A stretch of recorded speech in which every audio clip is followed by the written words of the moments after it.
can't tell, our clocks are not in sync anymore.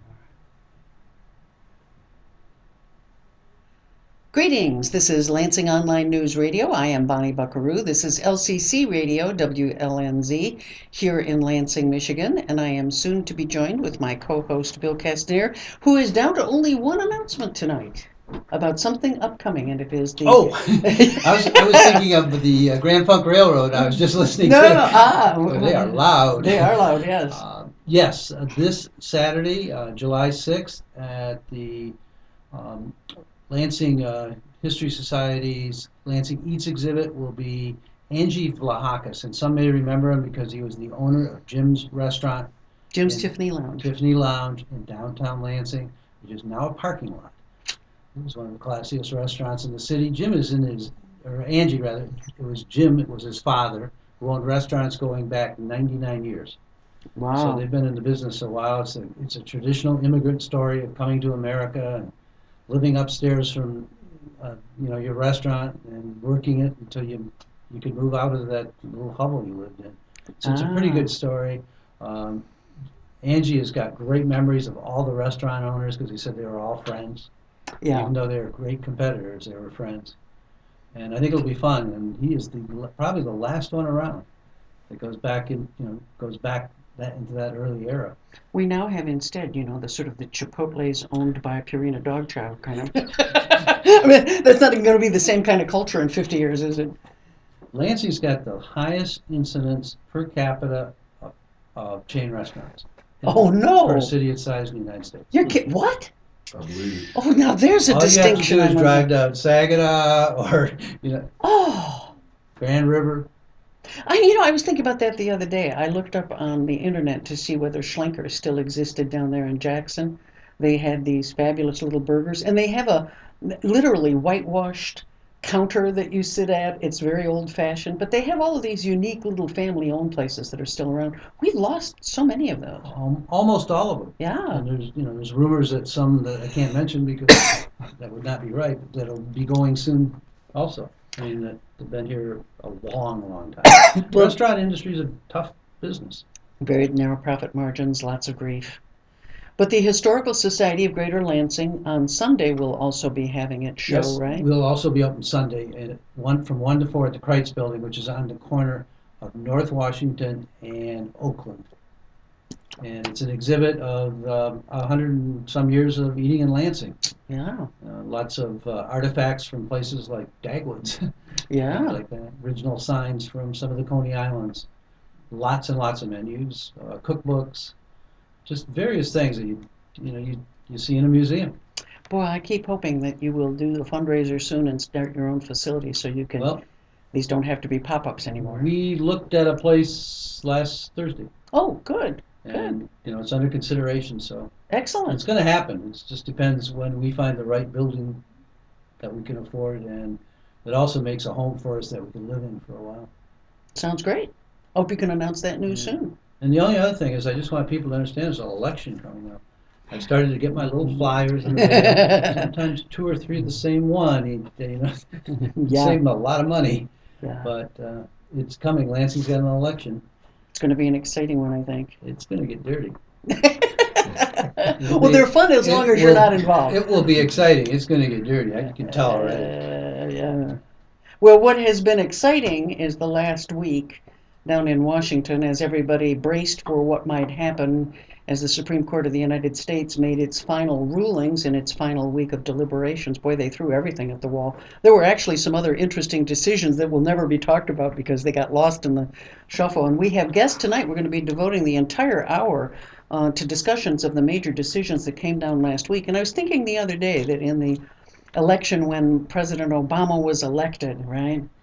And it was a happy time for minorities in the United States to say we finally have a minority president. But at the same time, there was bad news because Prop 8 passed in California. And so the LGBT community was very unhappy. Now we've seen exactly the reverse happen with those decisions last week.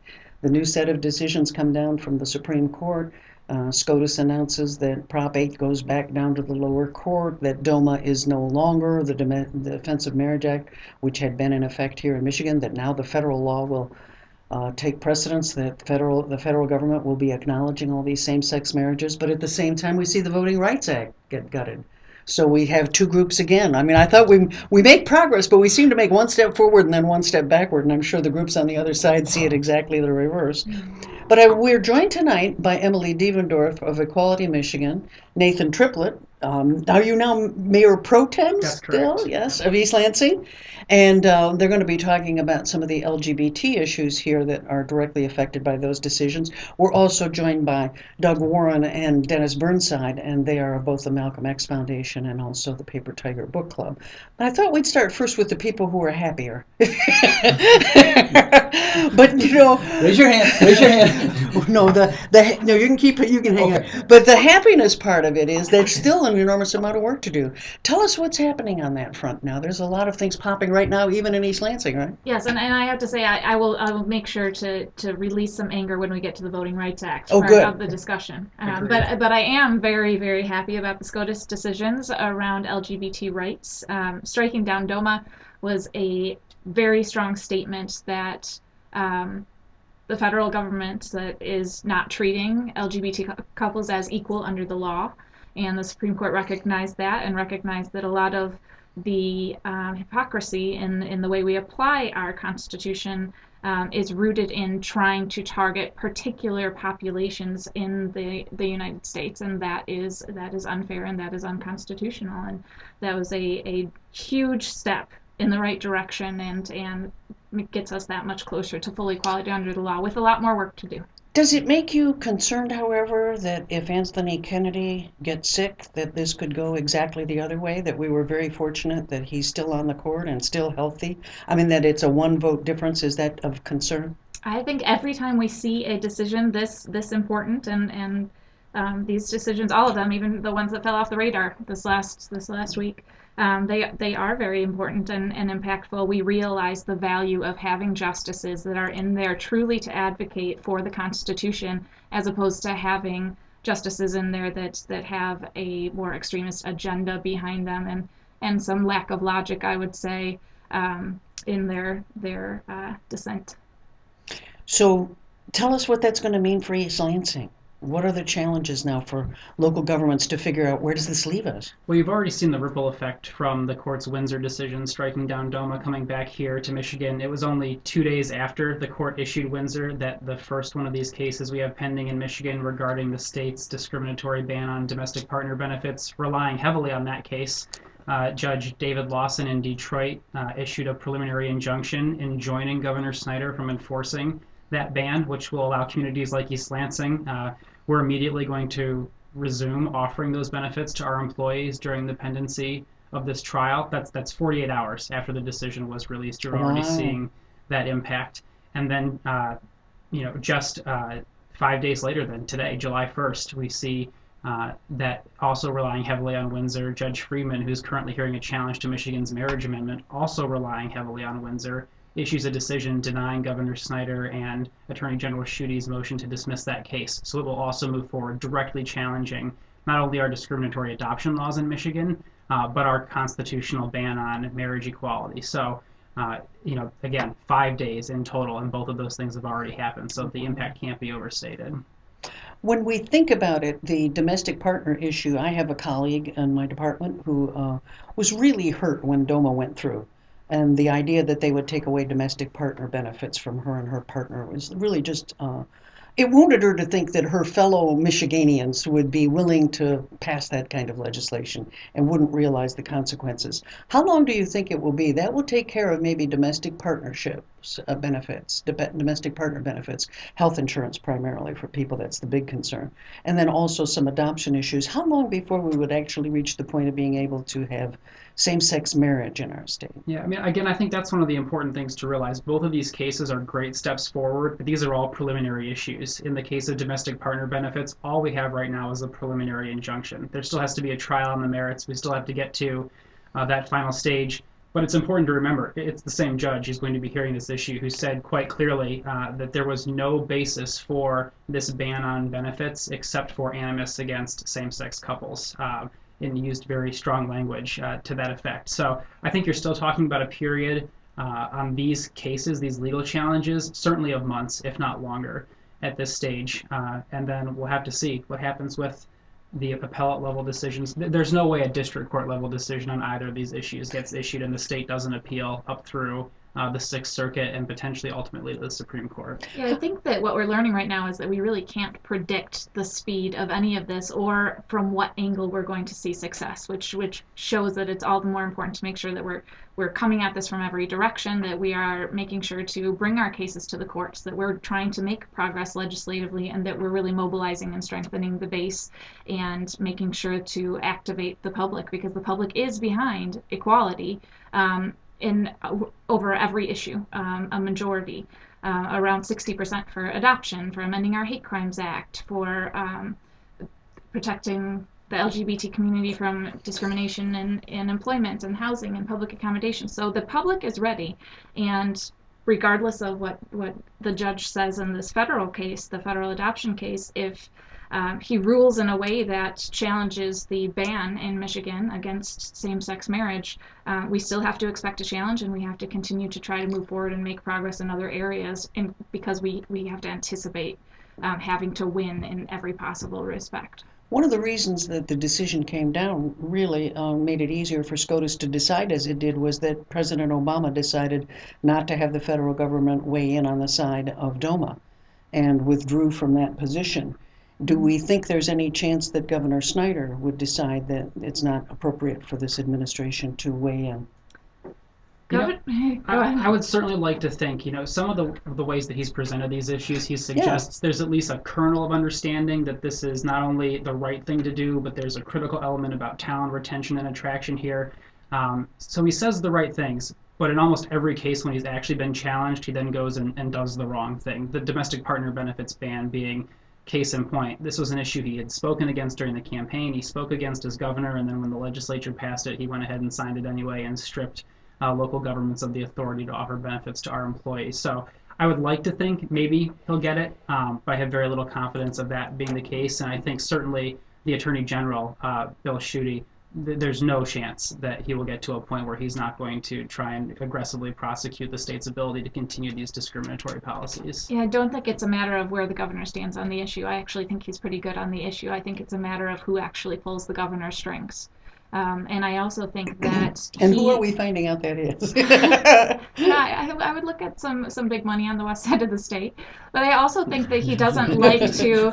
I also think that he doesn't like to go against the will of his attorney general. He doesn't like to make it look like there's some division there. So regardless of whether he wants to come out on the right side of history, he seems to want some kind of. That's been one of the bigger disappointments is that, it seemed that people thought they were electing a moderate, but it doesn't make any difference if that moderate refuses to veto any of the legislation coming out of a very right-wing legislature and doesn't step in on legal issues like this. We're still going to need to see leadership from our moderate in charge if any progress is to happen.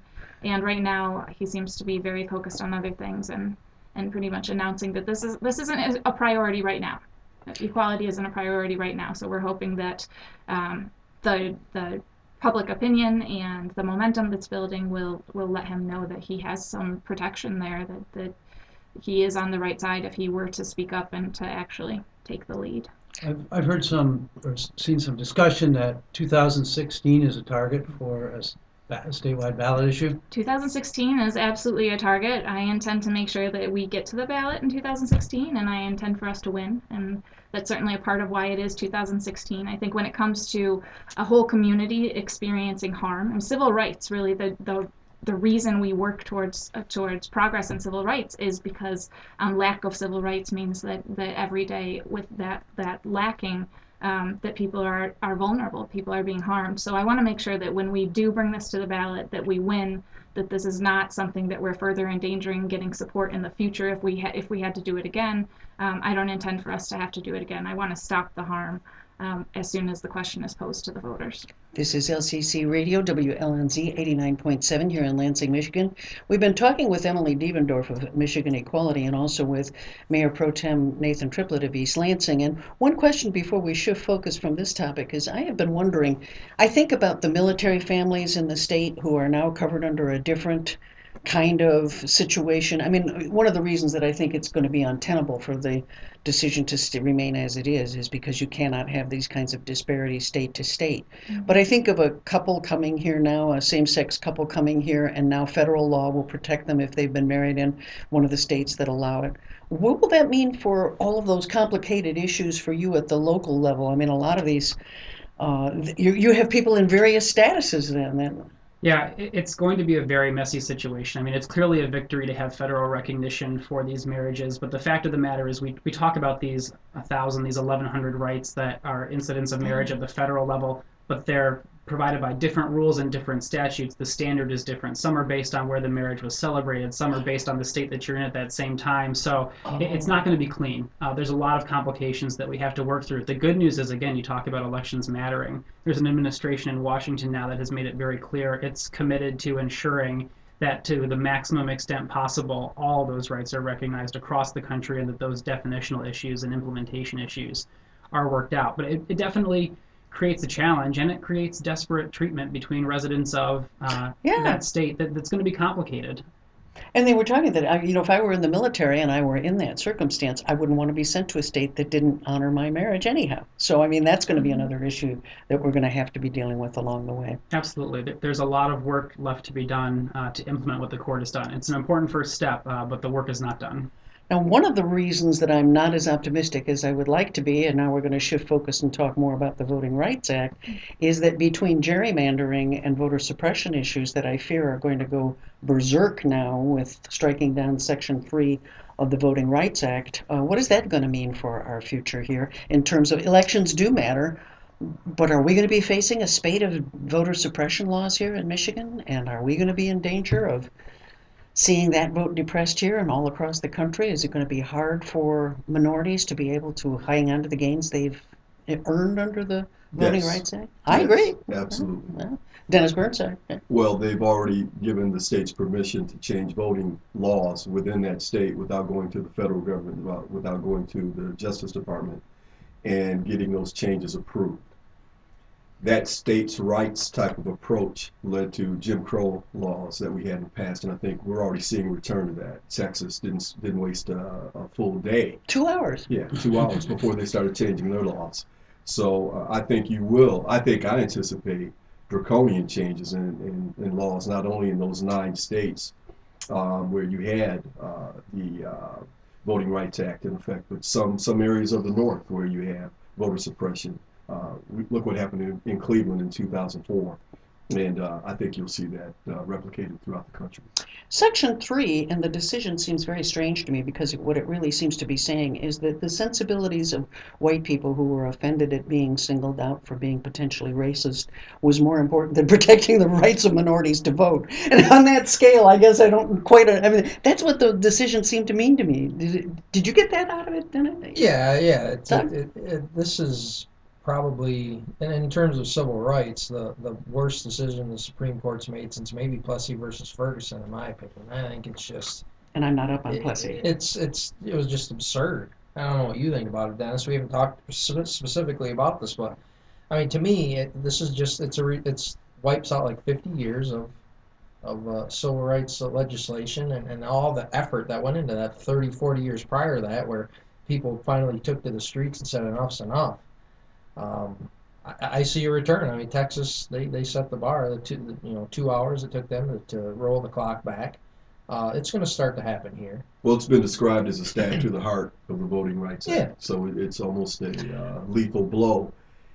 And one of the things that stood out to me was how little legal precedent or logic that the court stood on. On the one hand, after the DOMA decision, you had Scalia standing on a pedestal screaming and hollering about how this was anti-precedent and how the court was creating law from the bench. And then on the other hand, He was you have a arguing law- against states' rights. Right, yeah, exactly. But then you have a law that was passed unanimously in the Senate in 2006 under Republican Yes. president and administration. 98-0, overwhelming support in the House to continue with the Voting Rights Act and strengthen it.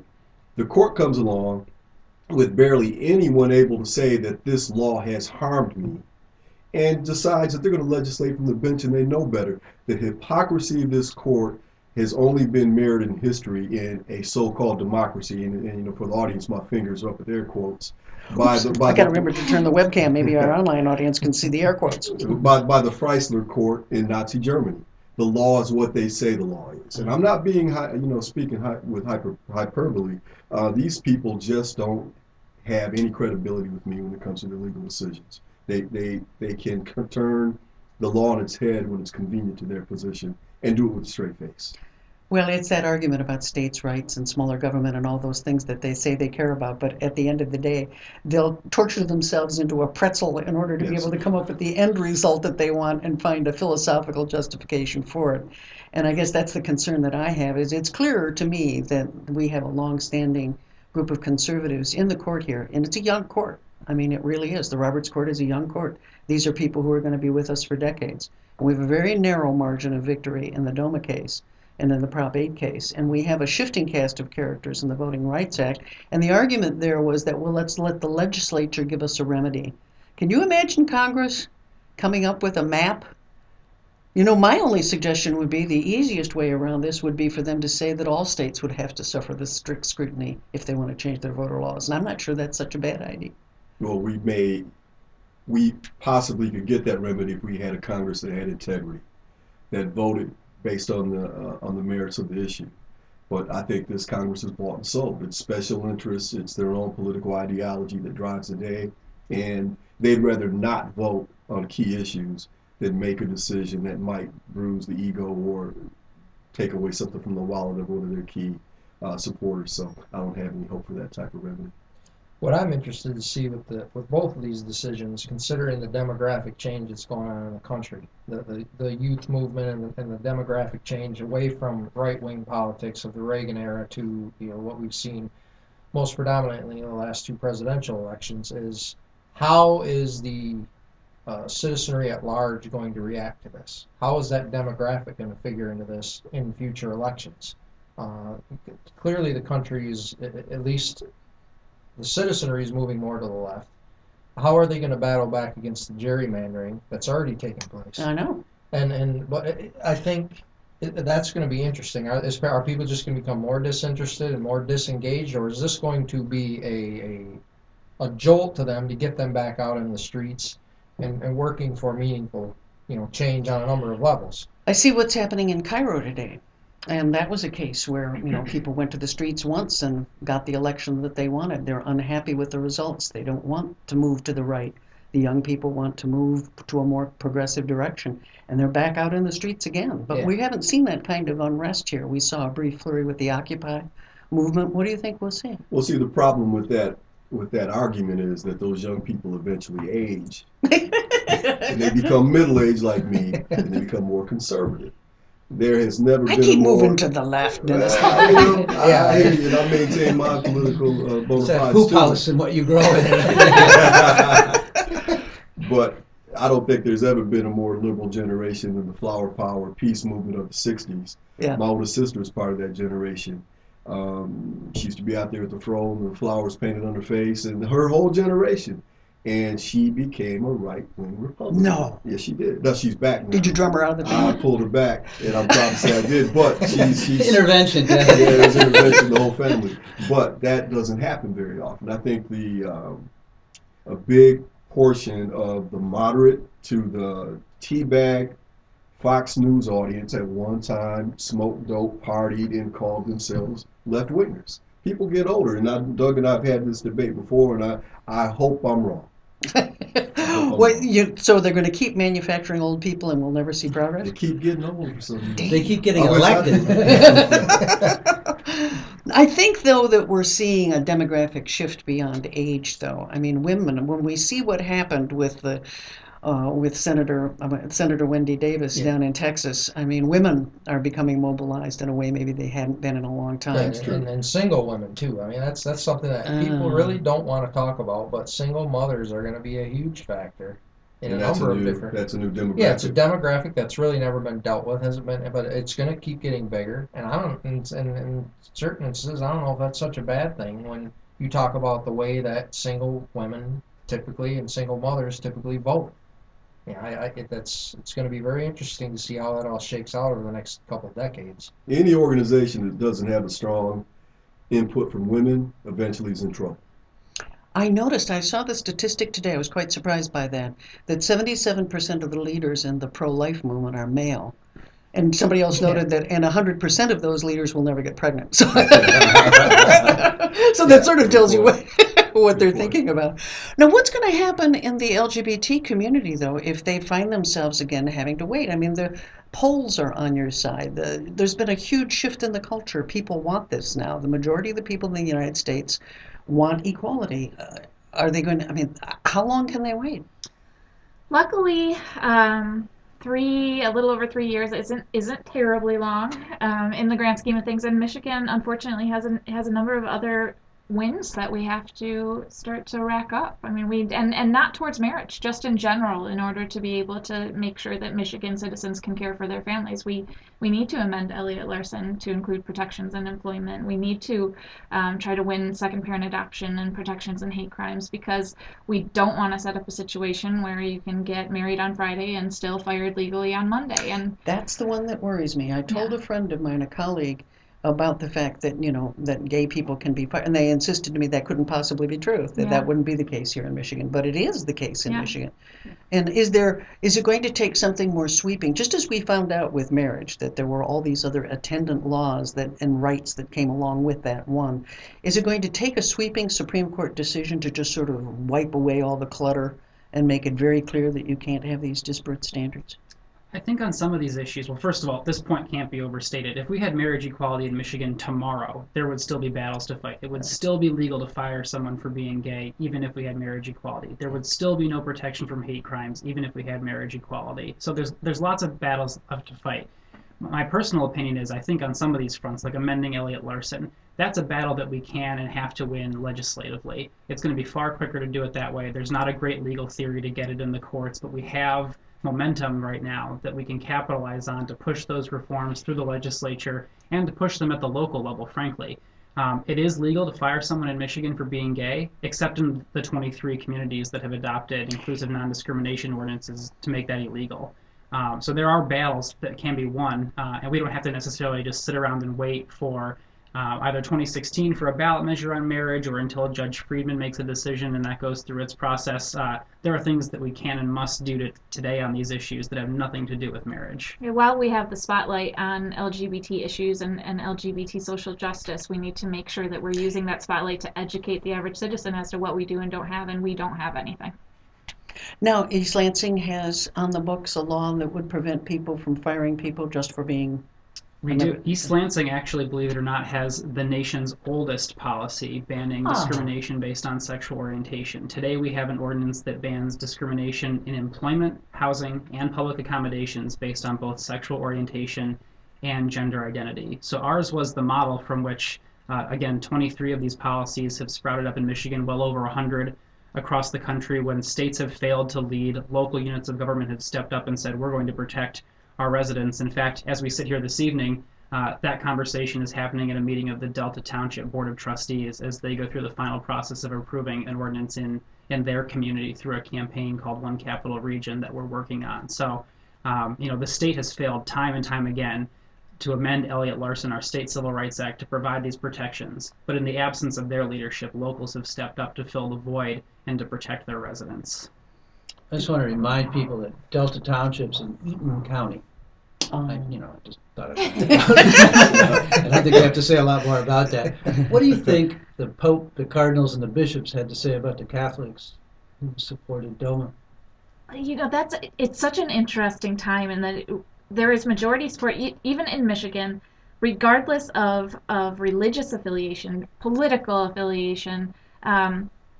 The the majority of Americans and Michiganders are on our side. So it really is a crisis of leadership, not just with our elected leadership, but leadership of the Catholic Church. I know the Michigan Catholic Conference, they have essentially said they're not scared of me. And and so does the American Family Association, and they have already committed to pouring millions of dollars into combating progress on equality in 2016, and they are not representing their membership in taking that position and spending all of that money in order to stop equality when they could be pouring those resources into other things that we actually approve of them working on, like poverty or any number of things that the Catholic Church actually does really, really well. Yeah. During the last election go around on this, the Diocese of Lansing spent $1.5 million. Boy, I could think of a whole bunch of other places where that might have been a better thing to have spent money on. I have a feeling that if they do follow through with that, and I think that they will, we will certainly make sure that their Catholic membership in Michigan knows that that's what the money is getting spent on, because I don't think that the average Michigander, Catholic or otherwise, knows exactly what their leadership is doing with the resources they provide them in order to do good work. I think it's important to remember there's a lot of saber rattling on the right now about this issue, but that's because they're frightened. They know they're on the losing side of this argument, not just rhetorically, not just because of what the Supreme Court did, but let's keep in mind there were 4 marriage equality ballot measures on the ballot in 2012. In all 4 of those cases, equality won, including in Maine, where voters proactively put a measure on the ballot to legalize marriage equality. In Minnesota, where they had an opportunity to pass an amendment to ban marriage equality the way Michigan did, it was soundly turned back by the voters. So when organizations like the Michigan Catholic Conference and the American Family Association look at the possibility of this fight being refought in Michigan in 2013 or 16 instead of in 2004, they know they're going to lose, which is why they're out there so strongly already about this now, because the people are no longer with them. The people are on the side of marriage equality and full equality for LGBT Michiganders. Well, we say that we don't have to worry that they will start losing on these ballot issues, but they can put money into things like having 5 ballot issues on the same topic so that voters get so confused they don't know what it is that they're voting for. They can change all of the rules and make it so difficult. They can send out mailers that say, gee, the election this year is going to be on a Wednesday. I mean, it comes down to those kind of tactics. And what concerns me is only way you can maintain your part of, electing your people and passing your issues is by that kind of trickery. That's a really bad sign, because that's what really gets people infuriated. I mean, we've seen some really unfortunate things happen in elections. Is the minority community, I mean, down in Florida, they came out in droves, when the governor decided he was going to try to keep people from the African American neighborhoods for voting from Obama. They said, I don't care. If I'm 90 years old, I'm going to stand in line for 12 hours and make sure that I get to vote. Are they mobilized around the Voting Rights Act issue? Is the minority community nationwide, do they have a plan for how they're going to, in 2014 and 2016, hang on to the right to vote under these circumstances? I'm not sure. You talked about a crisis of leadership, that term. I think, and Dennis and I have talked about this, there's been a crisis of leadership in the African American community. I would argue since the late 60s when Malcolm X and Dr. King were assassinated. To me, until somebody steps forward with that leadership and they're not have one foot on the right wing side like a guy like Cory Booker does. I don't know how they're going to respond. In pockets like in Florida, I see the positive response like you just illustrated, but overall, I don't know that it's there right now. Well, I think the good news is the misleadership class, and that's a term I take from Glenn Ford of the Black Agenda Report, has been they've been so inept and incompetent and so corporate that the responsibility for leadership and movement within the community has been dispersed down to the ground. And you see small groups and individuals taking initiative to get things done. And I think that's one of the reasons why you had such a high turnout in the last election. You had people of African descent and other minorities being determined that you're not going to take away my franchise. You are doing everything you can to make sure that I can't vote. All your Koch money, all your Koch brothers money, I should make sure I clear that up, and all your other tricks aren't going to stop me from exercising my franchise. And I think that type of determination is still there. I don't think that's a result of some type of organized leadership that we see Right. within the African American community, because I do think right now, as Glenn Ford says and as Doug alludes, that we do have a misleadership class right now. And I don't think that we can look to the Al Sharptons or some of our elected officials for leadership as a group of people that we can look to for a remedy for this latest slap and insult from the Supreme Well, Court. look what gerrymandering and the kind of voter suppression we've already seen has done. I mean, we have a lily white Senate. We don't have the level of representation for minorities that we ought to have among our Oh, no elected question. officials. No question. So, and that goes all the way from the local level all the way up to the federal. I mean, it's a real concern, and I just don't know. It seems like anybody who sticks their head up and tries to operate in a leadership position gets immediately slimed and smeared and vilified so that they're less effective and marginalized. I don't know what is it going to take. But It's the gonna, demographics are changing. I mean, Texas probably will be a purple state in 2020. Florida already is a purple state. You have more Hispanics and blacks voting in these states than in the past, and I think eventually you'll start to see the numbers change as the white male population in this country diminishes and the minority population increases. You're just going to see a demographic change that's holistic, and all the Koch brothers money in the world can't stop that from happening. Eventually we'll get to the place where we should have free and clear elections and clean elections. Whether we will or not, I don't know. But yeah, the main problem with the Republican Party, and as I've said on the show before, I grew up in the right-wing Christian gulag in West Michigan before I escaped about 15 years ago. But did they check your papers at the border? No. I'm allowed to go back. My visa's still okay. But I just, to me, I just see the Republican Party politically they're politically bankrupt at this point. And until they change a number of their policies and the way they look at things, especially their leadership, I think on the ground a lot of people are seeing the writing on the wall. But the leadership, as you guys just talked about, they're still crowing like they're at the top of the heap, and they're not anymore. And until they decide that they're going to be inclusive and they're going to stop being racist, and not even covertly racist, but overtly racist in their policies, their numbers are going to continue to shrink. The Republican Party, especially the leadership, dreams of returning to an America that no longer exists and is not coming back. And it's because of the demographic changes that are going on in this country. But if they make those changes, they become the Whig Party. Right. Without the racism and the vituperative language, they're not Republicans. They sort of did a deal with the devil. In other words, they Absolutely. decided that they would appeal through coded messages sometimes, and they're becoming more overt. And they would appeal to the homophobic and racist Absolutely. people in the culture, of which, unfortunately, there are maybe 15, 20%. I'm fearful it's that high. And often at the same time, I know that the release that Gary Glenn sent out the day after or the day of the SCOTUS decisions, purposefully, it very clearly cited the number of African Americans that voted for Prop 8 and for our Yes. ban. They're looking for another way to same-sex divide marriage. people, aren't they? Yes, and quoted Martin Luther King's letter from a Birmingham jail. Yes. In a press release to talk about to support inequality, and it very clearly was to divide. That really worries me. I'm worried about rising tensions. Much to my surprise, when France passed same-sex marriage, there was a real revolt of right-wing. I keep thinking of Paris as this progressive city. I mean, who would want to be a right-winger in Paris? You'd be what? Lonely, I would assume. But good Lord, they had people out there, just really going berserkers.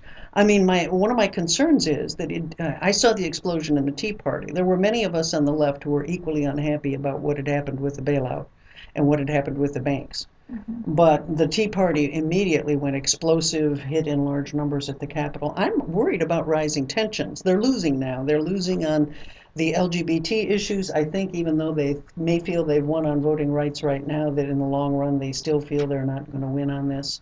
I'm concerned about rising tensions in the culture, because the way that party is going to hang on to power, I fear, is whipping up its base. Mm-hmm. We certainly see that at Equality Michigan. And on a very personal level, because we're also a victim services organization, and hate crimes they spike and they're on the rise for our community. as the momentum builds, as we get closer to big positive change for the LGBT community, the more violent and gruesome a lot of the crimes against us are. And it has to be a very lonely, frustrating place for those who are still adamantly in opposition to equality issues. And it is coming out in a very destructive way already. I was interested to realize when I was doing some work with the feds at one point that the federal hate crime law, the majority of the prosecutions for race were with white victims. Mm. So it's a case where even then you're kind of surprised. I mean, you might see the reverse. It's rather than the gay basher getting it, you might see the reverse going to court. It's a strange culture that we're in where a lot of these things are getting turned on their head. I was actually thinking about that the other day. I was in Saugatuck, and I haven't been to Saugatuck that many times, and just walking around and feeling so comfortable there, and seeing how everybody around me was comfortable, and more LGBT couples showing affection openly, walking hand in hand, and clearly being couples. And I thought, it's so strange that if somebody were to react with hostility towards one of these couples, that in all likelihood in that community, that person would be in danger. That person the community would rally behind the people being attacked, and quite possibly would push the other person out of the community. And that's Saugatuck is just a microcosm of where we're going, and our acceptance and our value for diversity. But I see that as really strides forward. But we're seeing the United States resegregating since Brown versus Board of Education.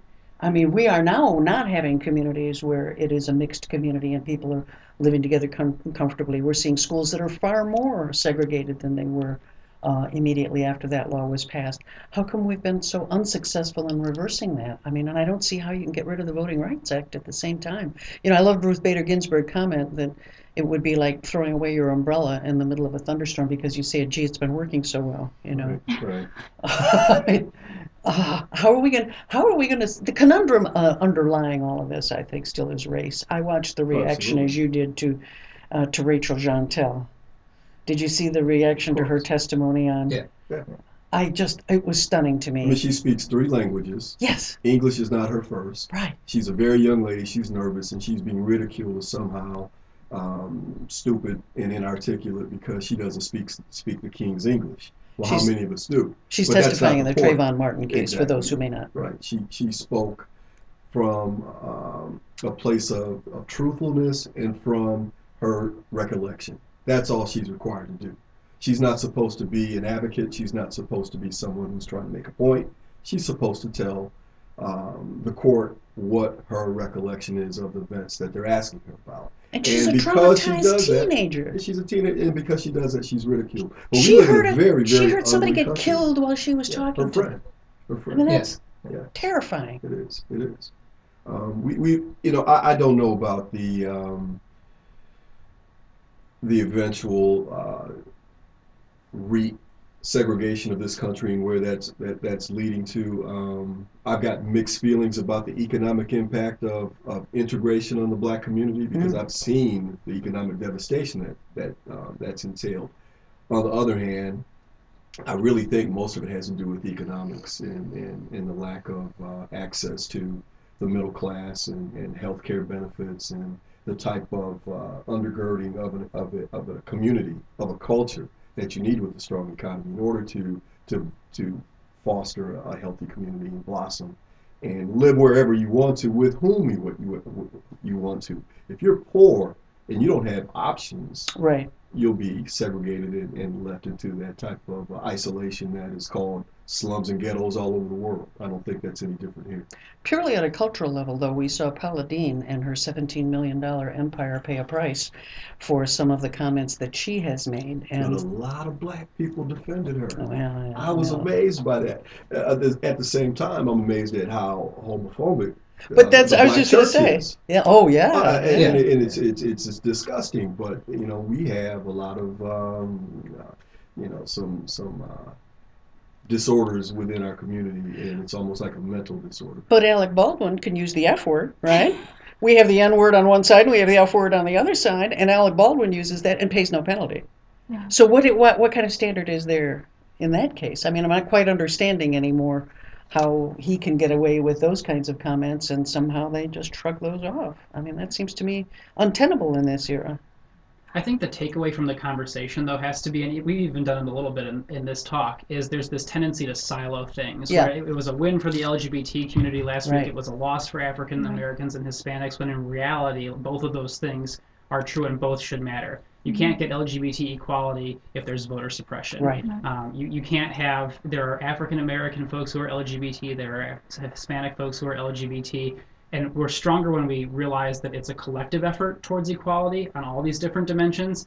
And unfortunately and subtly, the right does a really good job of playing on those divisions. Yeah. Well, they look to communities of color and they say, you should be upset that LGBT folks are getting their rights. And they look to LGBT folks and they say, why should you care about voting rights? And we cannot give in to that pressure. We have to realize there needs to be a united front amongst these folks fighting towards equality in all these different dimensions. And actually, we saw success in defeating some of the voter suppression bills that came up this last legislative session, in great part because the voting rights coalition that was built. It was not just organizations that were focused on voting rights. It was not just African American organizations. It was the LGBT community. It was women. It was unions. It was right. We all banded together under the principle of fairness, and that is what we all have in common, regardless of what fears that we have, and that sometimes our leadership tries to prey upon.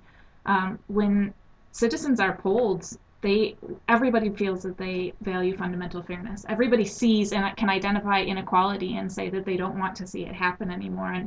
And so we know it needs to be an injustice anywhere. This is LCC Radio, WLNZ 89.7 here in Lansing, Michigan. We're talking with Mayor Pro Tem Nathan Triplett of East Lansing, Emily Dievendorf of Michigan Equality, Dennis Burnside and Doug Warren of the Malcolm X Foundation and Paper Tiger Book Club.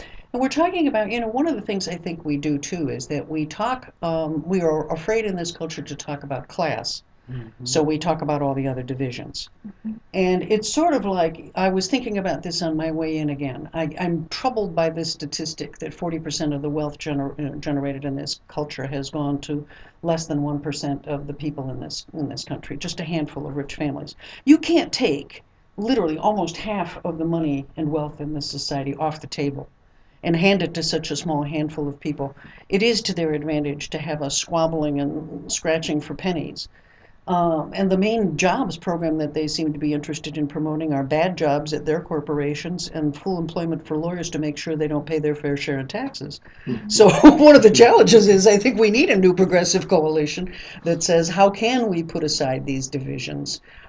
Is it happening at the local level? We don't really see much of a call for this anymore. I think, I'll be honest about it, many of us were disillusioned when President Obama did not really make a stirring cry to try to mobilize the young people and keep them mobilized and work. He seems to be interested in getting them out for elections, but not necessarily for working at the grassroots. Can we do this at the grassroots? It's going to have to come from the grassroots. It has to. Obama spent the last few months chastising blacks about their lack of work ethic and their lack of initiative. I mean, he goes to Morehouse, the Black Harvard, where you have young men, very accomplished, very hardworking young men, and starts lecturing them about their work ethic and responsibility. I mean, who are you, man? George Wallace? Where's this coming from? What does this have to do with your invite here? And we see that type of attitude duplicated over and over again. That is what Glenn Ford was alluding to when he talks about the black misleadership class. I don't think that we can, as concerned citizens who are concerned with fairness, look to our leadership for direction in these type of efforts. It's got to come from here on the ground. Today I bought a book on SNCC, Student Nonviolent Coordinating Committee, and I started reading it. I was a member of SNCC, so I know about it, but it was interesting to go back and look at that organization and really the heroes that were involved in that. Yeah. And most of them are not alive now. I saw John Lewis in New York when I was there, and it was like watching a hero. Wow. It was really impressive. I mean, people were coming up to him and having their photo taken with them.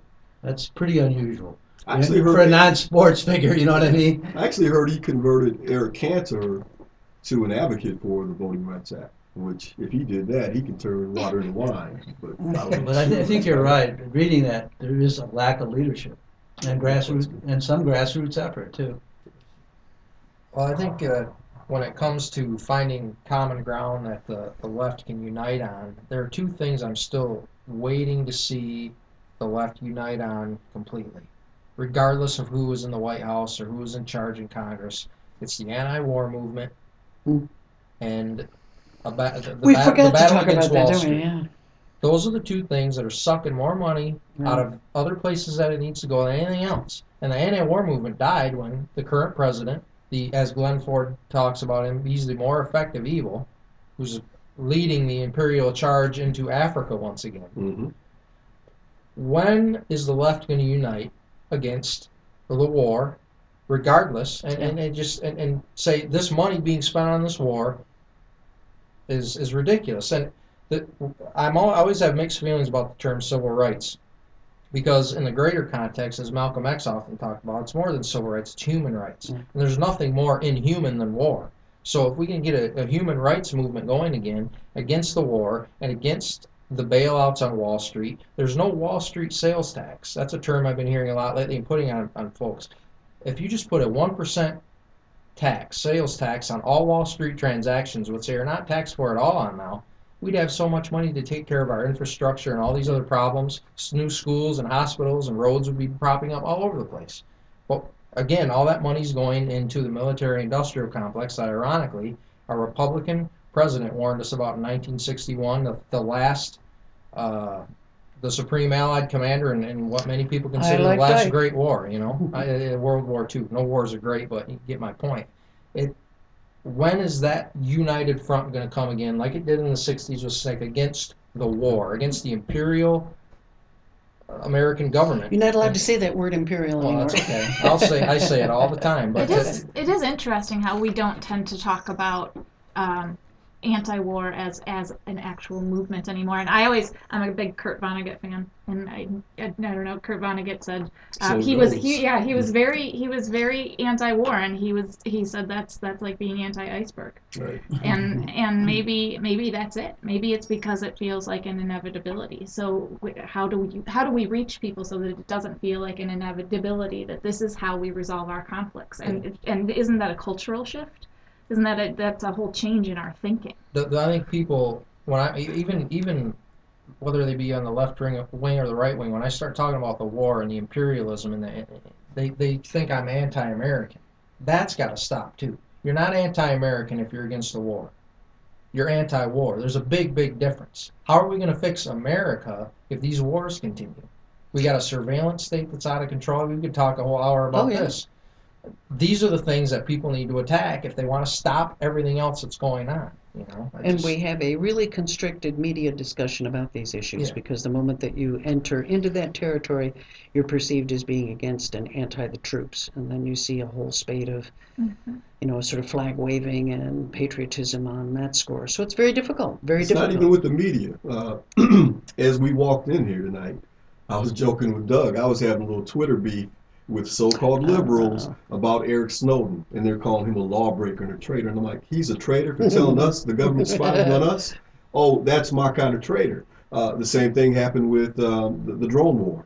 Yeah. I could not get behind Obama's wholesale idea that he could kill Americans with no writ, no warrant, no investigation, forget a trial and conviction, and call that constitutional. I'm a sellout because I took that position. See that kind of inconsistency is what we have to get rid of, and we have to take a position based on fairness and integrity and what's right. And if that bruises the toes of your leader, the man you voted for, I voted for Obama twice. I say that unabashedly, but I don't follow him lock, stock, and barrel. When I disagree with him, I'm gonna stand up and say it. I think we need to learn to think for ourselves, and we need to learn more about our history. Do we not remember the Pentagon Papers and what would we know without that? No. We need transparency, and we need to be holding our leaders accountable. There was a nice talk on transparency at the Aspen Institute. They have the Aspen Ideas annual conference. And do you know who it was the sponsor? Booz Allen. The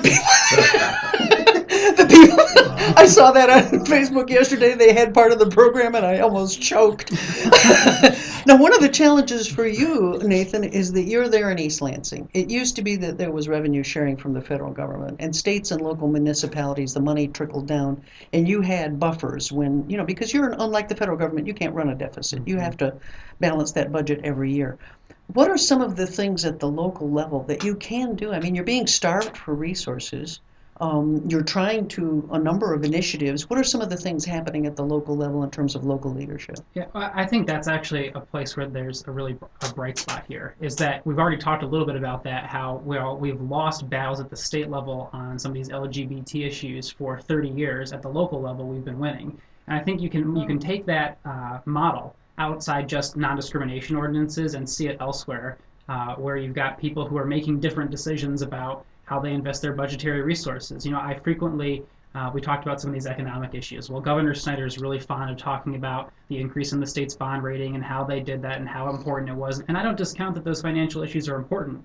My point is that if you look at East Lansing, we did the same thing and more in a better way. We have a better bond rating than the state. We didn't cut basic services like the state did to get there. We've maintained a good relationship with our employee groups. We treat them as partners rather than as adversaries. And as a result, we have a AAA bond rating and a 15% fund balance and a community that's bought into those kind of things. And I think that the important part about the local level is you have local leaders who are willing to have these conversations that we're having, to invest in these issues, and really stand up for something different than what's happening at the state and federal level, and to show there's a better way, a different way and a better way. And you can find that on every issue we've talked about this evening. There's a local angle where we can promote people winning battles at the local level who will eventually, when you get enough of them together, it'll happen at the state level. When you get enough of them together, it'll happen at the federal level. When we pass an amendment to the Elliott Larson Civil Rights Act to ban discrimination based on sexual orientation and gender identity, it will be because for 30 years we've been passing these local ordinances and we've left the state with no choice but to follow the lead that locals have said. Yeah, that is what it's going to take, I believe. So how do we get more locals elected at the higher bodies? I'm ready to vote for Nathan for Yeah, governor. that's what I was thinking too, yeah. Well, I mean, that's the important thing. in We all have to recruit seriousness, and move them up. that is a huge issue because we have to start, we all get fired up about a presidential election. We all really care about who's going to get elected in 2014. But I tell you what, every time I hear someone talk about how we've got to get fired up for 2014, I say, 2016. Whoa, there's a municipal election in communities across Oh, the state even in before that. 2013 that you Oh. mentioned earlier today, that we should care about, because those people who are city council folks now will be state legislators someday, and those folks will be governors someday, and one of those people is going to be president. And that farm team mentality we have completely lost track of because we're so distracted by how dysfunctional Congress is and what the state legislature is doing. Well, if those people hadn't been city council folks 20 years ago, they wouldn't be where they are today, and we wouldn't be in this big mess. So the problem is we've got so many battles to fight. We need to worry about the voting rights issues. We've got to worry about LGBT issues, and we've got to care about things that seem secondary, like local elections, because what seems secondary today will 20 years from now seem like, boy, if we had just spent a little time to elect better city council people, better county commissioners, better school board members, then we would have better leaders who weren't making bad decisions 2 decades from now that our kids are going to be dealing with. Mm-hmm. It has been to the advantage of the hard right to demonize government to the point where thoughtful families may not say that that's the wonderful thing their kids ought to go off and do. Gee, go into debt for college and go run for office. No, go cash in and pay off that school debt. I mean, that worries me. Especially too in Michigan. What are you seeing with term limits? That's one of the things that does scare me on some of these things. Huge problem. I worked for the state legislature for 7 years, and when I left, I was still in my mid-20s, and I would have been in about the top 10% in terms of the experience of staff, because staff turnover is so high, and the legislators in the state house, they've got a maximum of 6 years being there. There's no other profession on earth where you would say, I've got a big problem. I want to find the person who has a maximum of 6 years experience. The current Democratic leader of the House, when he was elected Democratic leader, had 9 months of experience. Nine months. That's a huge challenge. And the problem is that when you have that level of inexperience, when you're still trying to figure out where the bathrooms are, how can you tackle huge issues like civil rights or voter suppression or God forbid the state budget and figure out how we're going to balance the budget without cutting into our essential programs? term limits have created an institution that is wholly inadequate Yeah. to process these complex issues. They just aren't up to the task. So that And may it's- be one of the key things to get rid of. Yeah, well, And or we at haven't least, or focused on we it. still don't want career politicians. I think there is a middle ground. We could make term limits much longer. And it's I don't not know. I just- want a career surgeon. Yeah. I don't want him to decide that once he gets good that think he's going to go elections- surf Right, instead. well, we- That's There's what the elections answer are for. right there. You create Elections competitive limit terms. elections. That's Right. a term limit. That is right. You gotta have yeah. an engaged population. Yeah. Yeah, I think the It's- corporatocracy loves term limits. It's not Yes. just an experience issue. We have people starting to run to keep their job 2 months after getting into office. So they're not even focused on those things. The right This thing. has been a wonderful conversation. I want to thank our guests Doug Warren and Dennis Burnside and Nathan Triplett and Emily Dievendorf.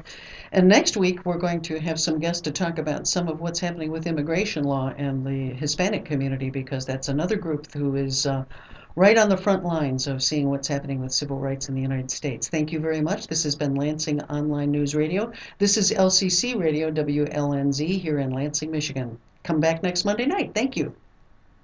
Very nice, Nate.